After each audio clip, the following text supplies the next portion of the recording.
আসসালামু আলাইকুম বন্ধু, কেমন আছেন? 6 জানুয়ারি 2004 পৃথিবীর সবচেয়ে উঁচু ভবন তৈরির জন্য দুবাইয়ে বালি খোদাইয়ের কাজ শুরু হয়। The world tallest building. 2004 সাল পর্যন্ত পৃথিবীর সবচেয়ে উঁচু বিল্ডিং ছিল তাইপাই 101। তাইওয়ানের এই বিল্ডিংটির উচ্চতা ছিল 510 মিটার থেকে সামান্য একটু বেশি, কিন্তু দুবাইতে মানুষ যা অর্জন করতে চাচ্ছিল সেটা ছিল ধারণার বাইরে, আর যা একটি নতুন ইতিহাস গড়বে। তারা ওই বিল্ডিংটিকে এতটাই উঁচু বানাতে চেয়েছিল যে সেটি যে শুধু সবচেয়ে উঁচু বিল্ডিংই হবে তাই নয়, বরং দ্বিতীয় বৃহৎ বিল্ডিং থেকে 62% বেশি উঁচু হবে। এই দুটি সর্বোচ্চ বিল্ডিং এর উচ্চতার পার্থক্যটি এমন হবে যে যদি পরবর্তীতে কেউ এই রেকর্ড ব্রেক করতে চায় তাহলে তাকে যেন দুইবার ভাবতে হয়। ব্রুজ খলিফার আগে সবচেয়ে উঁচু বিল্ডিংগুলোর মধ্যে পূর্বের থেকে পরেরটি যেটি তৈরি করা হয়েছে তার উচ্চতার পার্থক্য ছিল 5 থেকে 10%, সবচেয়ে বেশি হলে 19%। কিন্তু এখানে কথা হচ্ছে ব্রুজ খলিফার, যাকে 828 মিটার পর্যন্ত উঁচু করা হয়। প্রায় 5.5 বছর সময় লাগে এই বিল্ডিং এর কাজ শেষ হতে। 1 অক্টোবর 2009 সম্পূর্ণ কাজ শেষ করা হয়, আর যা সমগ্র পৃথিবীর মানুষকে অবাক করে দেয়। ব্রুজ খলিফার এমন সাফল্য দেখে বহু দেশ ঘোষণা করেছিল যে তারাও এর থেকে বেশি উঁচু বিল্ডিং তৈরি করবে। কেউ কেউ চেষ্টাও করেছিল, কিন্তু সব পরিকল্পনাই ফ্লপ হয়েছে। 13 বছর হয়ে গেছে, কিন্তু এখনো পর্যন্ত কেউ ব্রুজ খলিফার রেকর্ড ভাঙতে পারেনি। এর পেছনে কি কারণ থাকতে পারে, আর এই রেকর্ড ভাঙা এত জটিলই বা কেন? আর যদি প্র্যাকটিক্যালি দেখা যায় তাহলে মানুষের পক্ষে ঠিক কত উঁচু বিল্ডিং তৈরি করা সম্ভব? চলুন আজকের ভিডিওতে এটি জানার চেষ্টা করি। প্রায় 4000 বছর পর্যন্ত পৃথিবীতে মানুষের তৈরি সবচেয়ে উঁচু স্ট্রাকচার ছিল the great pyramid of Giza. এটি বানানো হয়েছিল 2500 বিসিতে। মূলত এটি ছিল একটি টোম্ব যা তৈরি করেন ফ্যারো খুফু, যার উচ্চতা ছিল 145 মিটার। 1300 সালের পরই এই রেকর্ডটি ব্রেক করা হয় যখন ইংল্যান্ডে একটি ক্যাথিড্রাল বানানো হয় যার উচ্চতা ছিল 1600 মিটার। আগামী 500 বছরে একের পর এক উঁচু চার্চ এই রেকর্ডটি ভেঙেছে, যতদিন না পর্যন্ত 1889 সালে আইফেল টাওয়ার বানানো হয়েছে। কিন্তু আইফেল টাওয়ার কোনো এমন বিল্ডিং না যেখানে মানুষ বসবাস করবে অথবা কাজ করতে যেতে পারবে। যদি প্রপার একটি বিল্ডিং এর কথা বলা হয় তাহলে নাম আসে শিকাগো হোম ইন্স্যুরেন্স বিল্ডিং, যা বানানো হয়েছিল 1884-তে। একে বলা হয় পৃথিবীর প্রথম আকাশ ছোঁয়া বিল্ডিং, দ্য ওয়ার্ল্ড ফার্স্ট স্কাইক্রিপার।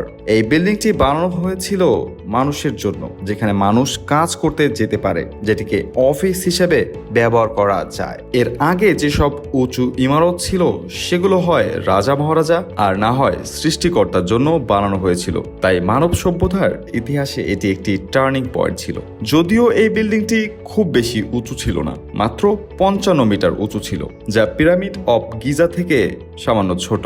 কিন্তু এর পর থেকেই এমন ইনোভেশন আর টেকনোলজি এসেছে যাতে আমরা উঁচু বিল্ডিং বানাতে পারি। তো শুরুতে যে উঁচু উঁচু বিল্ডিং বানানোর কম্পিটিশন ছিল, যা শুধু নিউ ইয়র্ক আর শিকাগোর মতো শহরে দেখা যেত, কারণ তখন আমেরিকার ইকোনমি ছিল লার্জ অ্যান্ড প্রোডাক্টিভ। এই সেন্ট্রাল শহর দুটিতে সবচেয়ে বেশি ইকোনমিক্যাল গ্রোথ দেখা যায়। এমন শহরের বাইরে থেকে প্রচুর মানুষ আসতে থাকে, বড় কোম্পানির বড় অফিস আর স্পেস এর ডিমান্ড ছিল।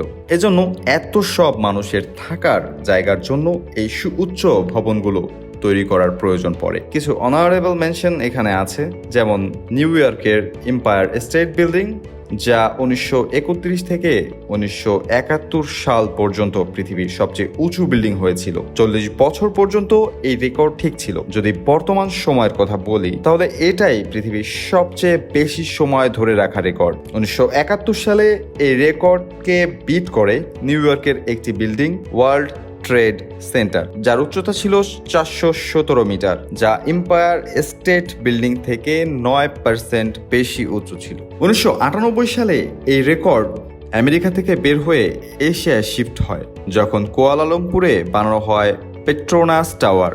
যার উচ্চতা ছিল 452 মিটার। এটিকে 2004 সাল পর্যন্ত সবচেয়ে উঁচু বিল্ডিং হিসেবে মানা হতো।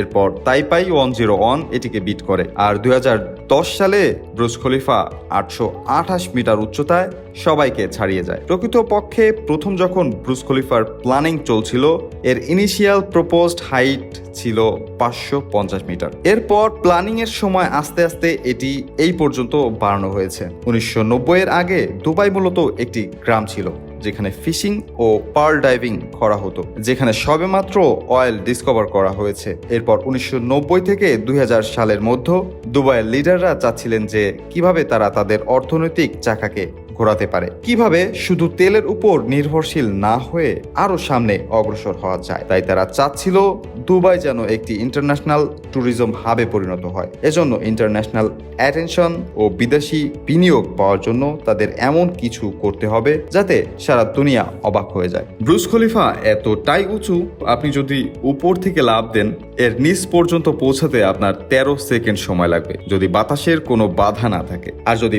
বাতাসের হিসেব করেন তাহলে নিচে পড়তে প্রায় 20 সেকেন্ড সময় লাগবে।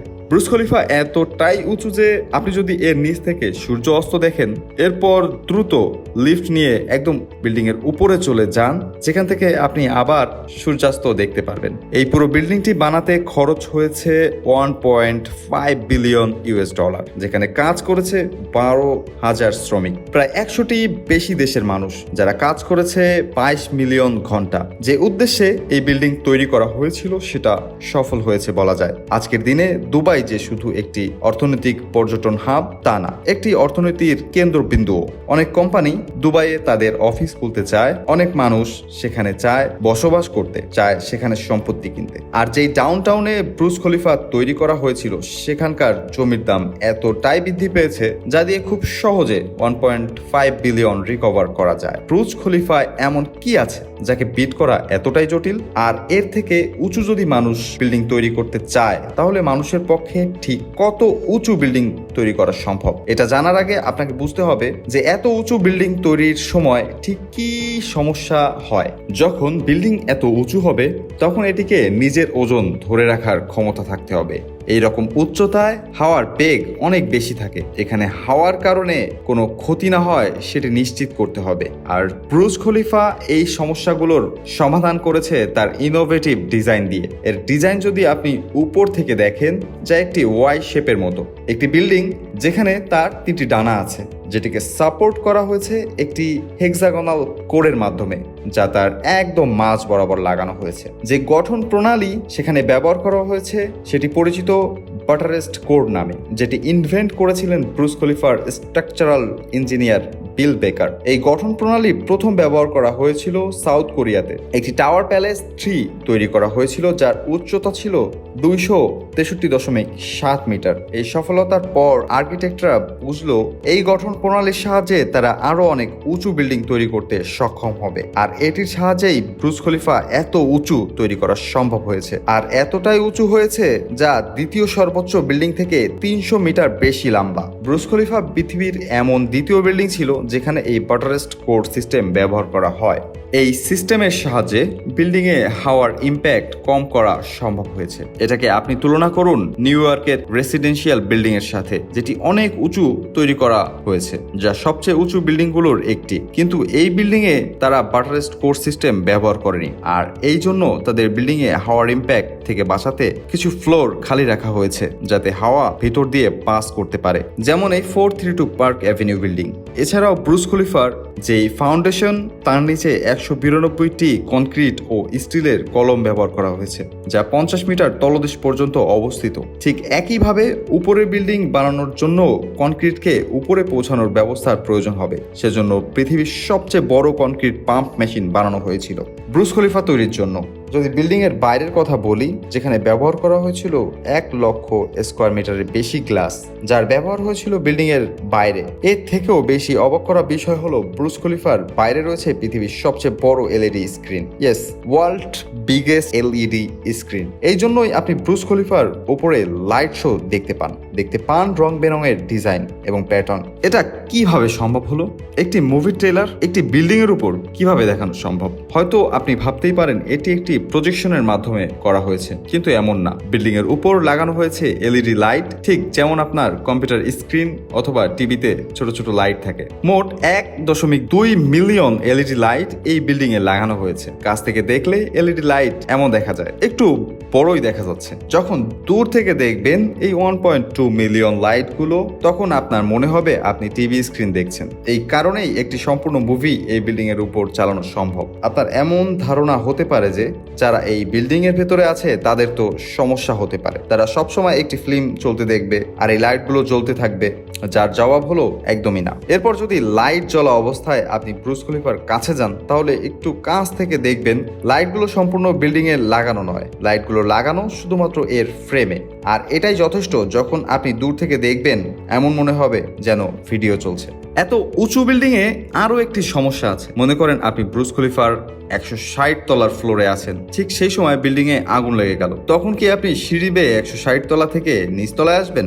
যখন ইমার্জেন্সি সিচুয়েশন, বিল্ডিং এ প্রত্যেক 25 তলার পর pressurised and air conditioned refuse area ব্যবস্থা রাখা হয়েছে। এছাড়াও স্টেয়ার কেস গুলো বানানো হয়েছে ফায়ার প্রুফ কনক্রিট দ্বারা, যেন আগুন ছড়াতে না পারে। ভবিষ্যতে আমরা দেখব কোন বিল্ডিংটি ব্রুস খলিফার থেকে বেশি উঁচু তৈরি করা হবে। বিগত 12 বছরে ব্রুস খলিফাকে কোনো বিল্ডিং এ বিট করতে পারেনি। তবু আজকের দিনে যে 20টি সর্বোচ্চ উঁচু বিল্ডিং আছে, তার মধ্যে 17টি বিল্ডিংই ব্রুস খলিফার পর তৈরি করা হয়েছে। যেমন 679 মিটারের মেরডেকা 118, যা কুয়ালালামপুরে বানানো হয়েছে। এটি ইতিমধ্যে পৃথিবীর দ্বিতীয় সর্বোচ্চ উঁচু বিল্ডিং এ পরিণত হয়েছে। যদিও ভালো চেষ্টা, কিন্তু 679 মিটার 829 মিটার থেকে এখনো অনেক দূরে। এমন অনেক বিল্ডিং আছে যেগুলো পরিকল্পনা করা হয়েছে, যেগুলো ব্রুস খলিফার থেকেও উঁচু তৈরি করা হবে। তার মধ্যে 2টি বিল্ডিং এর কাজ শুরু হয়ে গেছে। প্রথমটি সৌদি আরবের জেদ্দা টাওয়ার। যদি এটি প্ল্যান মতো তৈরি করা হয়, তাহলে এটাই 1 কিলোমিটার ক্রস করা উঁচু বিল্ডিং হবে। এর ডিজাইন ব্রুস খলিফার সাথে অনেকটা মিল আছে, কারণ 2টি বিল্ডিং এরই আর্কিটেক্টর একজনই, যার নাম অ্যাড্রিয়ান স্মিথ। আরও একবার তিনি সেই ওয়াই শেপ অনুসরণ করেছেন, যেন গঠন মজবুত হতে পারে। আরও একবার এই বিল্ডিং এর বানানোর পেছনের উদ্দেশ্য সৌদি আরবের অর্থনৈতিক চাকাকে ঘোরানো, যেন তারা শুধু তেলের উপর নির্ভরশীল না হয়। আর ব্রুস খলিফার মতো এই বিল্ডিংটাকেও ব্যবহার করা হবে নতুন একটি শহর তৈরির জন্য, যার নাম জেদ্দা ইকোনমিক সিটি। এই বিল্ডিং এর কনস্ট্রাকশনের কাজ শুরু করা হয়েছিল 2013 সালে। প্রায় 1/4 ভাগ টাওয়ার তৈরি হয়ে গিয়েছিল, কিন্তু 2018 সালে সেটিকে বন্ধ ঘোষণা করা হয়। এরপর আর কোনোদিন সেটি শুরু করা হয়নি। বিষয়টি ছিল 2017 থেকে 2019 সালের দিকে সৌদি আরবে এন্টি করাপশন পোর্জ নামে একটি ব্যবস্থা চালু করা হয়। আর এই বিল্ডিং এর যে মেজর ফিনান্সিয়াল দাতা ছিল তাদের গ্রেপ্তার করা হয়েছিল। এরপর কোভিড-19 প্যান্ডামিক চলে আসে, সেই কারণে বিলম্ব আজ পর্যন্ত চলছে। মূলত এই কনস্ট্রাকশন কবে আবার শুরু করা হবে কেউই জানে না, কিন্তু যদি কাজ শুরু হয় তাহলে ব্রুস খলিফার রেকর্ড এই বিল্ডিংটিই হয়তো ব্রেক করতে পারবে। এছাড়াও দ্বিতীয় হাই পটেনশিয়াল একটি প্রজেক্ট আছে দুবাইয়ের, দ্য দুবাই ক্রিক টাওয়ার। এটি দুবাইয়ের একটি অবজারভেশন টাওয়ার, যা ডিজাইন করেন একজন স্প্যানিশ আর্কিটেক্ট। এটিকে প্ল্যান করা হয়েছিল 2016 থেকে 2018 মাঝে, যার ফাউন্ডেশন ইতিমধ্যে তৈরি করা হয়েছে, কিন্তু এখানেও কনস্ট্রাকশনের কাজ বন্ধ হয়েছে। প্রকৃতপক্ষে 2020 সালে এর উদ্বোধন করার কথা হবে, এমনটাই পরিকল্পনা করা হয়েছিল, কিন্তু আসলে তা হয়নি। এই টাওয়ারের সঠিক উচ্চতা এখনো প্রকাশ করা হয়নি, তবুও ধরা হয় এটির উচ্চতা 838 থেকে 1300 মিটারের মধ্যে হবে। হতে পারে উচ্চতার মাধ্যমে এটি জেদ্দা টাওয়ারকে বিট করবে, কিন্তু সবচেয়ে উঁচু বিল্ডিং এর ক্যাটাগরিতে এটি আসবে না, কারণ এখানে থাকার বা অফিসের কোনো জায়গা নেই। একটি সাধারণ অবজারভেশন ডেক হিসেবে এটি প্ল্যান করা হয়েছে, ঠিক যেমন আইফেল টাওয়ার, কিন্তু এটারও নির্মাণ কাজ বন্ধ করা হয়েছে। আর জানা যায়নি আর কবে এর কাজ শুরু হবে। যদি এই দুটি বিল্ডিং না হয়, তাহলে ভবিষ্যতে কোন বিল্ডিং ব্রুস খলিফাকে বিট করতে পারবে? এখন এই প্রশ্ন এখানে কাল্পনিক দিকে মোড় নেয়, কারণ বাকি পরিকল্পিত যে প্রজেক্ট ছিল, যার পরিকল্পনা করা হয়েছিল, ঘোষণাও দেওয়া হয়েছিল, কিন্তু বেশিরভাগ কাজ সেখানে শেষ করা হয়নি। যেমন কুয়েতের মোবারক টাওয়ার প্ল্যান করা হয়েছিল, যার প্রস্তাব করা হয়েছিল 2007 সালে, যার উচ্চতা প্রস্তাবনা ছিল 1001 মিটার, যার ওভারঅল ডিজাইনের মিল ছিল ব্রুস খলিফার সাথে, কিন্তু এর কোনো নির্মাণ কাজই শুরু হয়নি। তাই কেউ জানে না এর কাজ ঠিক কবে শেষ হবে। এটি শুধুমাত্র একটি প্রস্তাবনা। এই প্ল্যান যদি আপনার কাছে ভালো লাগে তাহলে এর থেকেও মাথা নষ্ট করা প্ল্যান আছে। কিন্তু যদি কোনো বিল্ডিংকে এত উঁচুতে নিয়ে যাওয়া হয় তাহলে বাতাসকে নিয়ন্ত্রণ করা খুবই কঠিন হবে, যার কারণে এই প্রস্তাবিত বিল্ডিং এ এত বড় বড় গ্যাপ রাখা হয়েছে যেখানে হাওয়া এর মধ্য দিয়ে যাওয়া আসা করতে পারে। প্রপার ভার্টিক্যাল স্লট রাখা হয়েছে। এটি একটি ভিশনারি মেগাসিটির আওতায় অন্তর্ভুক্ত যার নাম দ্য নেক্সট টোকিও। যদিও এটা সম্পূর্ণ বাস্তবিক, তবুও নির্মাণ কাজ এখনো শুরু করা হয়নি। এরপরও ধরা হয় এটি সম্পূর্ণ হবে 2045 সালে। এরপরও এরকম বিল্ডিং বানানো আগামী 25 বছরে সম্ভাবনা খুবই কম, যা ব্রুজ খলিফার ডিজাইনকে বিট করতে পারবে। সেই ইনোভেটিভ ডিজাইন যার ফলে ব্রুজ খলিফা এমন উঁচু হতে পেরেছে। বিগত 10 বছরে 800 মিটার লম্বা বিল্ডিং তৈরির অনেক প্ল্যান আমরা দেখেছি, কিন্তু কেন জানি না সেটি আবার পরে বন্ধ করা হয়েছে। যেমন আজারবাইজান দেশে 2012-তে 1 কিলোমিটার লম্বা বিল্ডিং বানানোর পরিকল্পনা করা হয়েছিল, যা পরে ক্যান্সেল করা হয়। 2013 সালে চায়নাতে 838 মিটার লম্বা স্কাই সিটি স্ক্রিপার তৈরির পরিকল্পনা করা হয়েছিল, কিন্তু সরকার তৈরির নির্দেশ দেয়নি এনভায়রনমেন্টাল কনসার্ন বিবেচনায়। এরপর এই প্রজেক্টও ক্যান্সেল করা হয় 2016-তে। টোকিও এর স্কাই মাইল টাওয়ার থেকেও বেশি উঁচু বিল্ডিং তৈরির যে পরিকল্পনা, যা এতটাই কাল্পনিক যে সেটি সায়েন্স ফিকশনের ক্যাটাগরিতে পড়ে। যেমন টোকিওতে এক্সিড 4000 বিল্ডিং বানানোর কাজ, যা একটি ভিশনারি প্রজেক্ট যার উচ্চতা হবে 4 কিলোমিটার, মাউন্ট ফুজির থেকেও বেশি উঁচু হবে, যেখানে থাকবে 1 মিলিয়নের বেশি মানুষ। দেখতে ঠিক এমন দেখা যাবে, পাহাড়ের মতো দেখাচ্ছে। এটার পরিকল্পনা করা হয়েছিল 1995 সালে। এটি একটি প্ল্যানই যার কাজ কোনোদিন করা হয়নি। এমন আরো একটি প্ল্যান, যা একটি স্পেস এলিভেটর তৈরি করা। কেবল তার দিয়ে তৈরি এমন কিছু উঁচু স্ট্রাকচার তৈরি করা হবে যা পৃথিবীর বাইরে স্পেসে চলে যাবে, যার ফলে আমরা দুনিয়া থেকে স্পেসে পরিবহন করতে পারবো, আর যা কোনো বিল্ডিং এর ক্যাটাগরিতেই পড়ে না। এজন্য এই ভিডিওতে এটি নিয়ে কথা বলার কোনো লাভ নেই। প্রশ্ন হচ্ছে, যদি প্র্যাকটিক্যাল কথা বলা হয়, কি পরিমাণ উঁচু বানানো সম্ভব? ব্রুজ খলিফার স্ট্রাকচারাল ইঞ্জিনিয়ার বিল বেকার বলেন, বাটারেস্ট কোরের মডিফাইড ভার্সন যদি ব্যবহার করা হয় তাহলে এমন উঁচু বিল্ডিং বানানো সম্ভব হবে যার উচ্চতা 2 মাইলের বেশি হবে, অর্থাৎ 3 কিলোমিটার লম্বা বিল্ডিং বানানো সম্ভব। তিনি আরো বলেন যে থিওরিটিক্যালি আমরা মাউন্ট এভারেস্ট থেকেও বেশি উঁচু বিল্ডিং বানাতে পারি, কিন্তু প্র্যাকটিক্যালি সমস্যা হয় যতই বিল্ডিং উঁচু করা হয় ঠিক ততটাই এর ওজনের প্রেসার দেওয়া হয় নিচের ফ্লোরগুলোতে এবং উপরে থাকে হাওয়ার প্রেসার।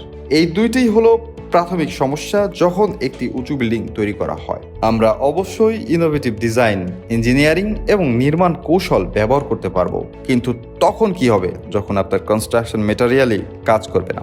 আজকের দিনে আমরা যেসব ম্যাটেরিয়াল সম্পর্কে জানি, যেমন কনক্রিট, স্টিল, অ্যালুমিনিয়াম, সবগুলোরই একটি লিমিট আছে। যদি এই লিমিটের উপরে আমাদের যেতে হয় তাহলে আমাদের ওই ম্যাটেরিয়াল আবিষ্কার করতে হবে যা এর থেকেও হালকা এবং শক্তিশালী হবে। একটি সম্ভাবনাময় ম্যাটেরিয়াল এখানে বলা যায় তা হলো carbon fibre, light weight fibre যা কার্বন দ্বারা তৈরি। এটি স্টিল থেকেও মজবুত ও হালকা, আর হয়তো এটিই আমাদের উঁচু বিল্ডিং বানাতে সাহায্য করবে।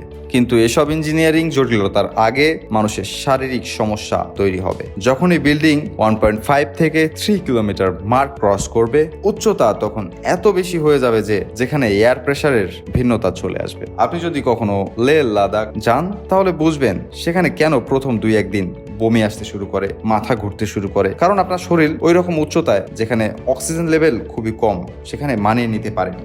যখন কোনো পাহাড় চড়া হয় সেটি ধীরে ধীরে হবে, কিন্তু যখন আমরা এমন উঁচু বিল্ডিং তৈরি করব যা 2 কিলোমিটার লম্বা, সেখানে আমরা 2 মিনিটেই নিচ থেকে উপরে যাব লিফটের মাধ্যমে। এখানেও সেই সমস্যাই ফিল হবে যদি ওই বিল্ডিং এ এয়ার প্রেসার কন্ট্রোল না করা হয়। আর প্রথম কথা, এটা করা খুবই ব্যয়বহুল হবে। আর দ্বিতীয়ত, হাই ফ্লোরে আপনি কোনো বারান্দাই বানাতে পারবেন না, আর বানাতে পারলেও সেটাকে কেউ ব্যবহার করতে পারবে না। এসব মাথায় রাখতে হবে। মানুষের শারীরিক সমস্যার আগে আসে সোশিও ইকোনমিক লিমিটেশন, যেটি সবচেয়ে বড় কারণ এমন বড় বড় বিল্ডিং তৈরি না করার। অর্থ, মানি, কোনো নিশ্চয়তা নেই যে প্রত্যেক বিল্ডিংই ব্রুজ খলিফার মতো সফল হবে, আর যার আশেপাশেও এমন ইকোনমিক বুম দেখা যাবে। ইনভেস্টরদের হাজার কোটি টাকা খরচ করতে হবে এমন বিল্ডিং এর ফান্ড করার জন্য, আর এমন বিল্ডিং কে ফান্ড করার অর্থ হলো প্রচুর রিস্ক। কতজন মানুষ এই অর্থ ব্যয় করতে যাবে?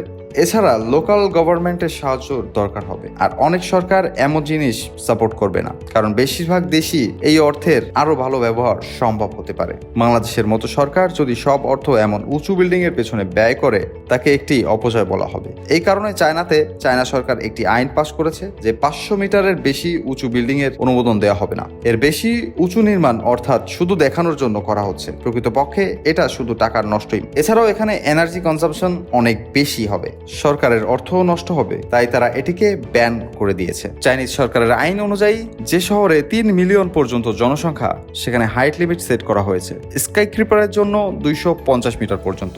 এখানে একটি গুরুত্বপূর্ণ জিনিস লক্ষ্য করতে হবে যে সমগ্র পৃথিবীতে এমন খুব কম শহর আছে যেখানে সোশিও ইকোনমিক ফ্যাক্টর অ্যালাউস করে যে সেখানে পৃথিবীর সবচেয়ে উঁচু বিল্ডিং তৈরি হোক। প্রায় 100 বছর আগে নিউ ইয়র্ক এবং শিকাগো দেখতে এমন ছিল, সেখানে ইকোনমিক বুম দেখা গিয়েছিল, এত বেশি মাত্রায় সেখানে মানুষ আসা শুরু করেছিল, তাই তাদের চাহিদা ছিল কম জায়গায় আরো ঘর আরো অফিস বানানোর। এজন্য সেখানে উঁচু বিল্ডিং তৈরি করা হয়েছিল। 21st সেঞ্চুরিতে চায়নাতেও আর তাইওয়ানেও এমন দৃশ্য দেখা গিয়েছিল, যার কারণে সেখানেও আপনি কিছু কিছু উঁচু বিল্ডিং দেখতে পারবেন। এবার থাকলো মিডল ইস্টের কিছু দেশ, যেমন ইউএই এবং সৌদি আরব, যেখানে সরকার তেলের উপর নির্ভরশীলতা কমাতে চাচ্ছে। তেল থেকে আসা প্রচুর অর্থ সরকারের কাছে আছে, এজন্য এসব জিনিস এমন জায়গায় বানানো সম্ভব হয়েছে। আর এটাই কারণ যে আজকের সময়ে ব্রুজ খলিফাই আগামী দিনের বা আগামী পৃথিবীর সবচেয়ে উঁচু বিল্ডিং হিসেবে হয়ে থাকবে।